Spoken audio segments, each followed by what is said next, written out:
fiery horse with the speed of light, a cloud of dust, and a hearty hi-yo silver. The Lone Ranger.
With his faithful Indian companion Tonto, the daring and resourceful masked rider of the plains led the fight for law and order in the early western United States.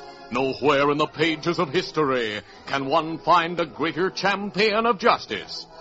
Return with us now to those thrilling days of yesteryear. From out of the past come the thundering hoofbeats of the great horse Silver. The Lone Ranger rides again. Come on, Silver. Let's go, big fella. Hi-yo, Silver! Hi!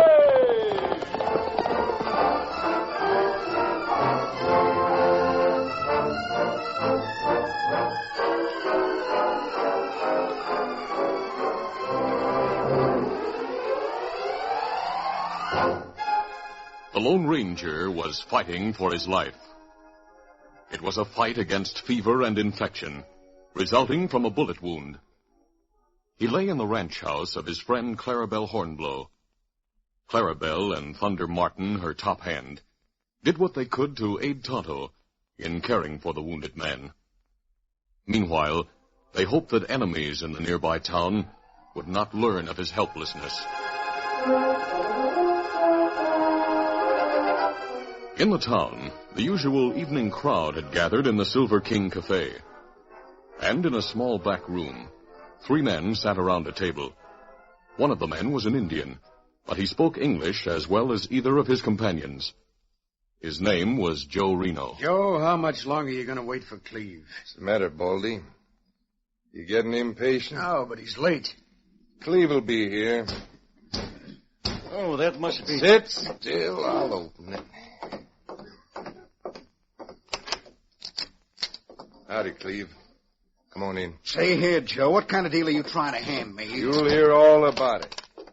You know Baldy Lennox? Yeah. Oh, Baldy. Howdy. I see you're wearing an empty holster, same as I am. Yeah. The barkeep made me hand over my gun before he'd tell me where to find Joe Reno. Then he made me go around the outside of the building instead of through the cafe to this room.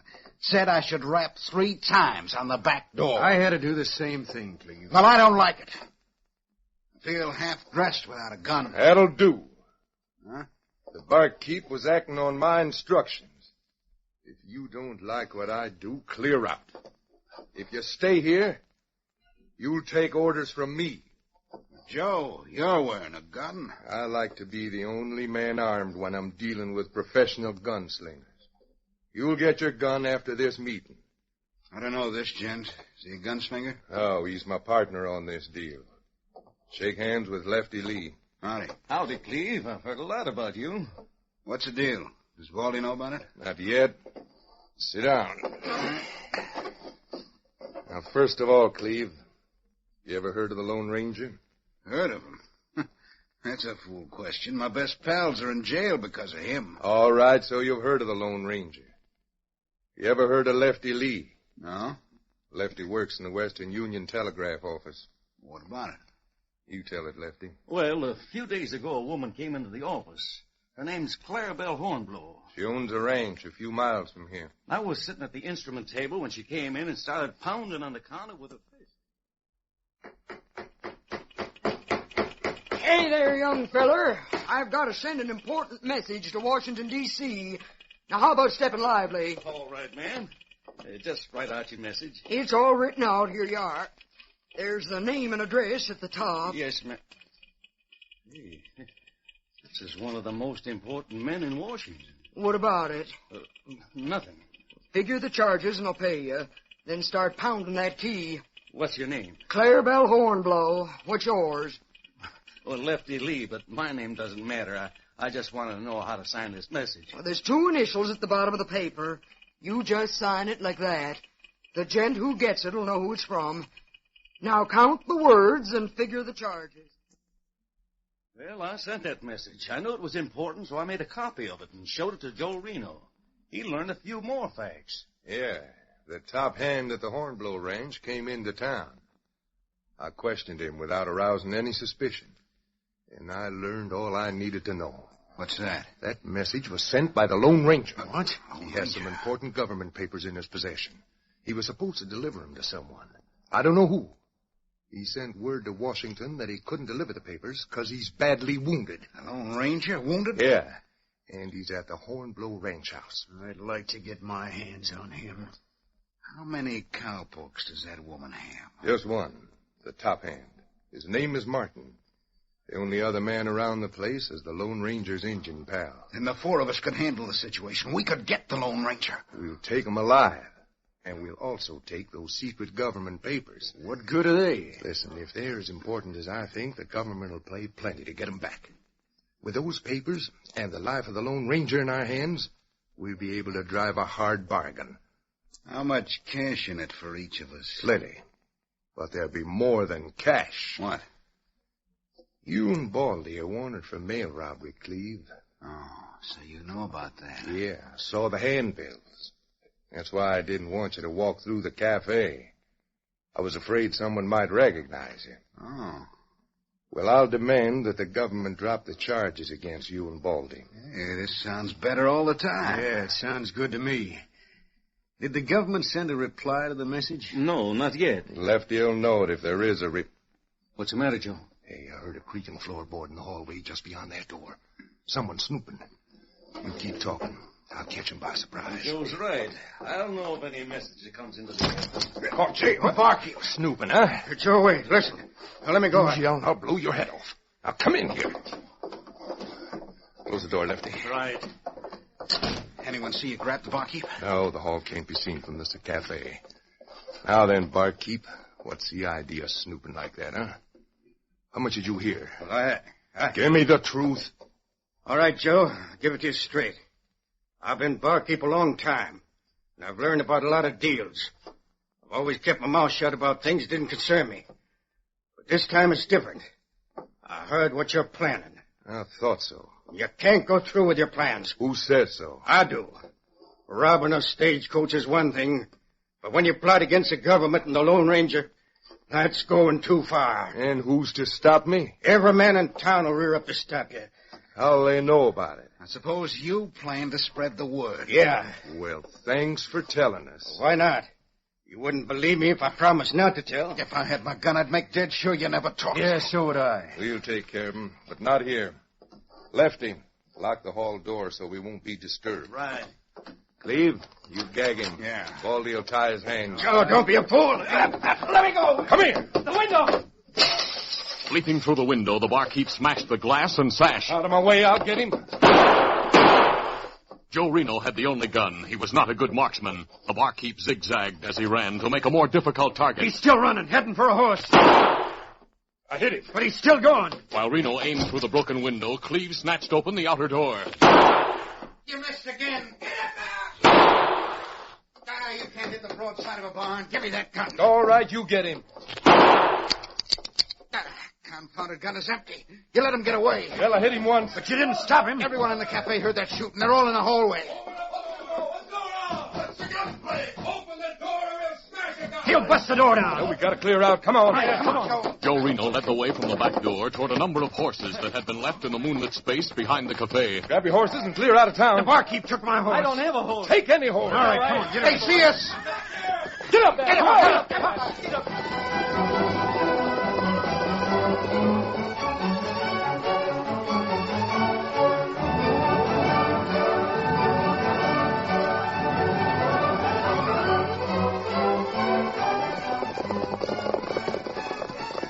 The plotters made good their escape and rode at top speed until they were well beyond the edge of town. Then Joe Reno signaled a halt. His swarthy face was distorted by rage. That cussed snooping barkeep will tell all he knows. We better call the whole thing off. You getting chicken-hearted, Lefty? Well, no, Joe, but we can't fight the whole town. And why not? But, Joe, there's only 4 of us. 4 of us plus over 100 Indians. Indians? Yeah. They're renegades living in a valley north of here. They're friends of mine. They'd fight with us against the townsmen? I'll tell them they can loot the town when they killed off the men. And they'll jump at the chance. Now, come on. Get up. Get up. Get up.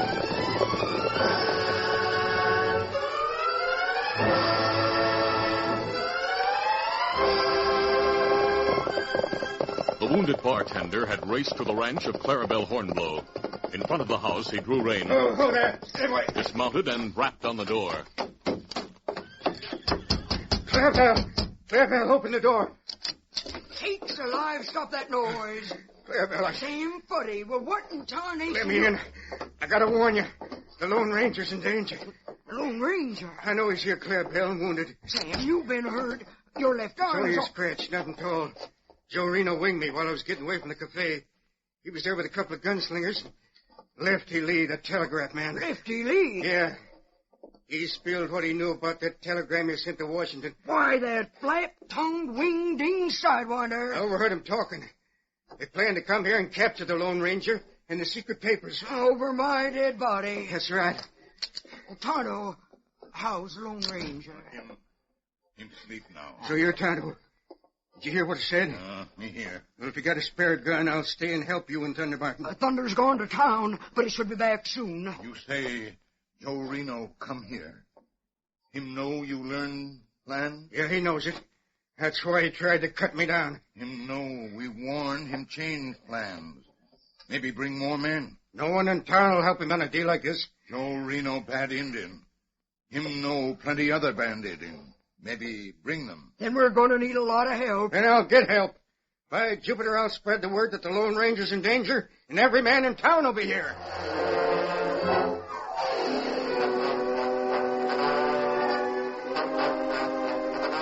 When Thunder Martin returned to the ranch house, he found Clarabelle in a high state of excitement. Sakes alive, it's time you got here. We've got trouble coming, and it may be more than we can handle. Yes, I know Clarabelle. I met Sam on the way from town. Did he tell you about Joe Reno? Yeah, and if that no account double distilled sidewinder shows his ugly face in range of my ship, Reno may bring a pack of renegade Indians to help him. Yeah, so the barkeep said. He also said he was bringing men from town to help us. Take my fancy china off of that shelf and stow it in the wood box. There'll be bullets flying, and I don't want it busted.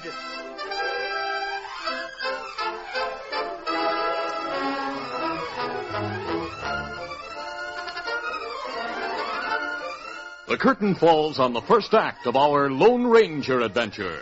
Before the next exciting scenes, please permit us to pause for just a few moments.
Now to continue. Expecting gunplay when Joe Reno and his renegades attacked, Thunder Martin and Clarabelle hastily packed the precious china she had collected. Now handle that china careful, Thunder. You know, it seems to me it's downright foolish to go fiddle-faddling with a lot of dishes at a time like this. Every one of those dishes was shipped special from the East.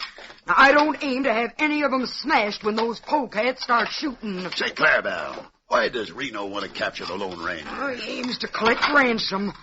Also, he wants to get his hands on some secret government papers that the Lone Ranger has. Well, what's in the papers? Facts and figures about renegade armies near the border. The Lone Ranger was supposed to hand them to Colonel Blake, but he was shot before he had the chance. Oh, I see. It's that telegram that let Rena know that the Lone Ranger was here and wounded. Lefty Lee blabbed. You know, I wondered how Reno knew the masked man was here. He was asking about him the other day. And Lefty told him. He's taunted with the Lone Ranger? Yeah. Poor critter. Well, why do you say that? Tonto's more worried than he likes to admit, Thunder. We need a doctor, and the nearest Sawbones is more than 50 miles away. Even if we sent for him, he wouldn't come this far to treat a wound. Well, if I went after him, he'd come. It'd take you 2 days to get there and at least 2 days to get back. By that time, well, the Lone Ranger would either be on the mend or there'd be no need for a doctor. Well, I'm going after the Sawbones anyhow, just as soon as we take care of Reno and his pals. I wonder how many renegade redskins he'll bring.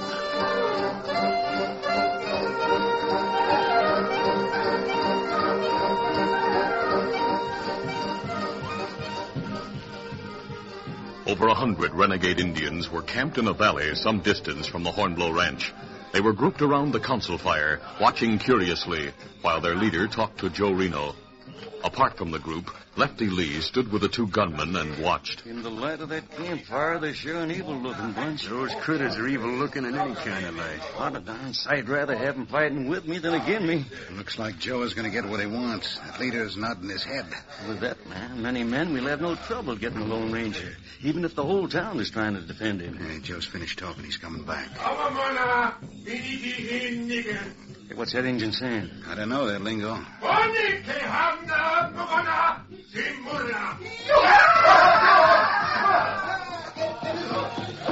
Gosh, look at him.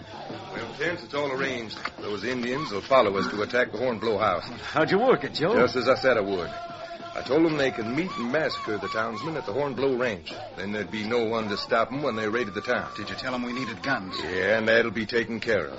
They got guns to spare. Good. Hey, Joe, is that their war dance? Yeah, they'll whip themselves into a wild frenzy. Then they'll be ready to ride. How long will that take? Several hours. Be about daybreak when we hit the Hornblow Range.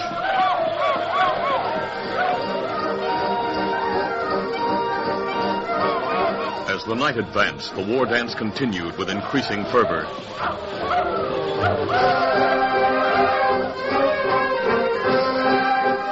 Meanwhile, Sam Fuddy had spread word of the Lone Ranger's peril, and townsmen rallied to the defense. All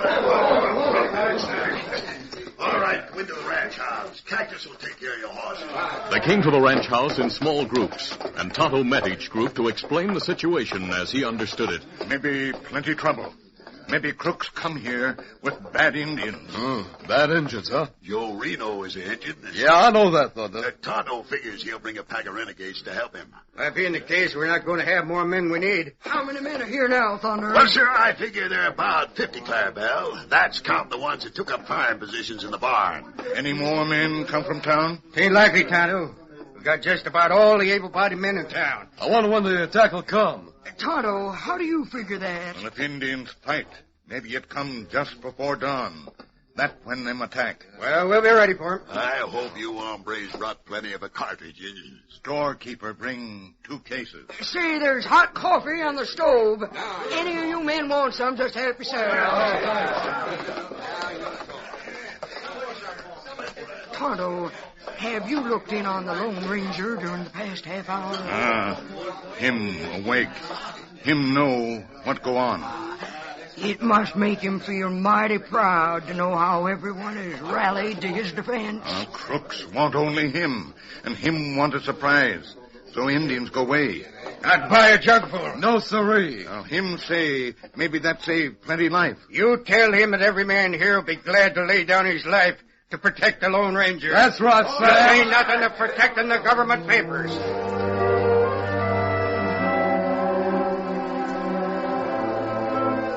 The night dragged while men waited and watched through windows on all sides of the house. Tonto spent most of the time in the small bedroom with his wounded friend. Then, just before the first light of dawn, a distant war cry was heard. Here they come! Indians! Well, bring 'em on. I'm ready for 'em. We'll show them ornery outlaws a thing or two. Hold your fire if you see him! Anyone see him? There they are. They're approaching from the west side. Open fire. Let 'em have it. They're riding in a circle. They're surrounding the house. Watch for them on the east side, boys! The Indians, firing from the backs of their horses, returned the gunfire. They rode in a large circle around the house and barn. Bullets came through the open windows on all sides. The darkness made accurate gunfire difficult, but several of the Indians were hit and sent sprawling to the ground.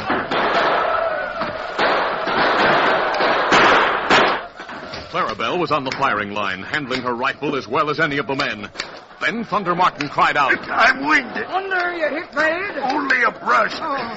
I'll get the bad-ratted, copper-colored polecat that fired that bullet.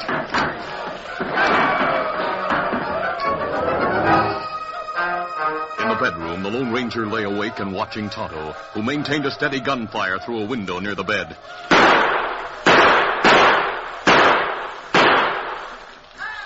The Lone Ranger could hear the cries of shock and pain as defenders in all parts of the house were struck by bullets. He knew that those men were shedding blood, offering their lives in his behalf. It seemed like an unfair price to pay for the life of one man who might die anyway. The Lone Ranger knew what the attackers wanted. They wanted him. He would surrender in spite of Tonto. He breathed the silent prayer for the strength to leave the bed and overpower his Indian friend so he could leave the besieged building. He pushed back the blanket and moved his feet to the floor. He mustered all of his pathetically meager strength to gain a sitting position on the edge of the bed. Then Tonto turned. Kimasabi, you not get up. Tonto. Must give myself up. No, Kimasabi. Now you lie back in bed. Help me. Help me out of the house. No. So many being hurt for me. Plenty time. You get hurt for others. Give me strength. Lie back, Kimasabi. You lie back. Utter exhaustion assailed the Lone Ranger. He went limp, and Tonto lowered him gently to the bed, then covered him with the blanket.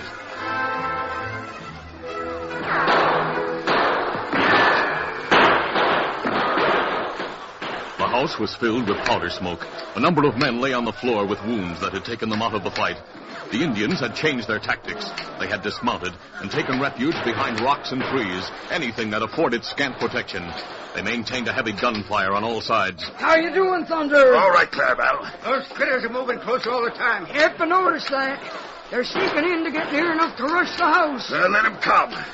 That'll bring him in the clear where we can see him. We'll knock him down like 10 pins. Trouble is, we can't get them all. It's going to be hand-to-hand fighting before we're through.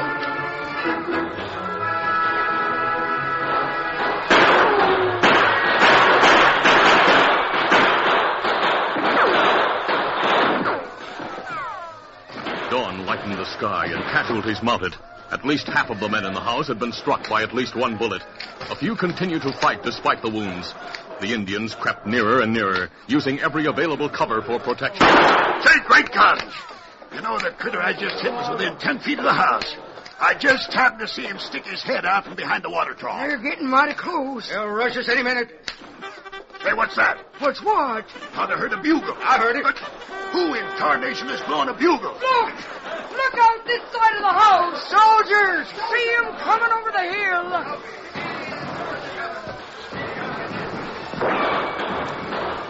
Led by Colonel Blake, a detachment of troopers charged toward the house with carbines barking. The Indians were quick to realize the hopeless odds. They abandoned the attack on the house, raced for their horses, and tried to flee. Look at them run! Go on, you heathen outlaws! Try and get away. You'll never make it. The soldiers are going right after him. I'm going outside and see Fitty. I'm with you.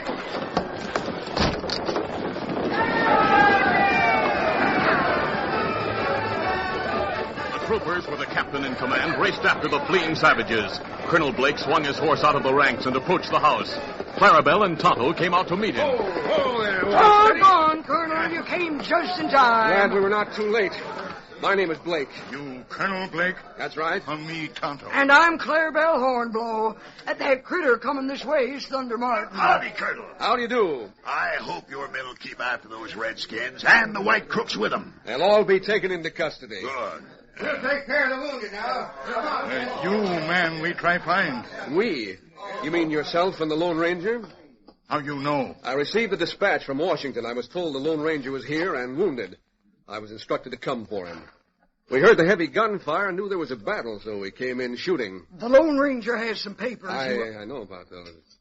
I'm surprised that you know. The Lone Ranger trusted me.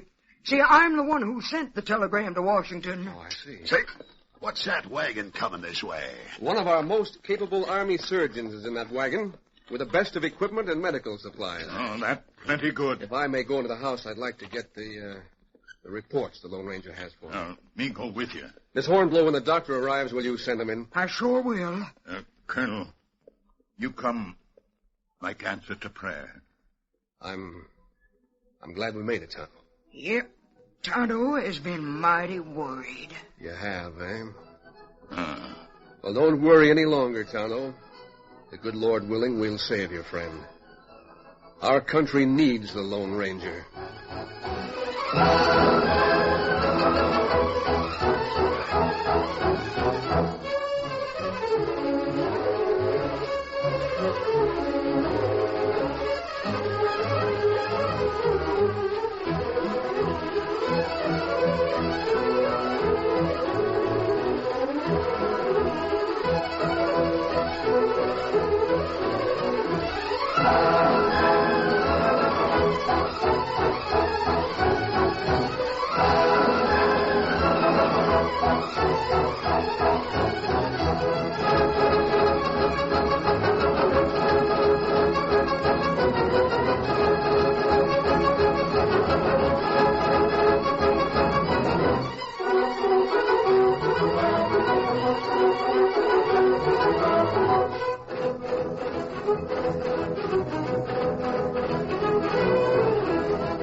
This is a feature of the Lone Ranger Incorporated, created by George W. Trendle, produced by Trendle Campbell Muir Incorporated, and directed by Charles D. Livingston. Tonight's drama was written by Fran Stryker. The part of the Lone Ranger is played by Brace Beamer.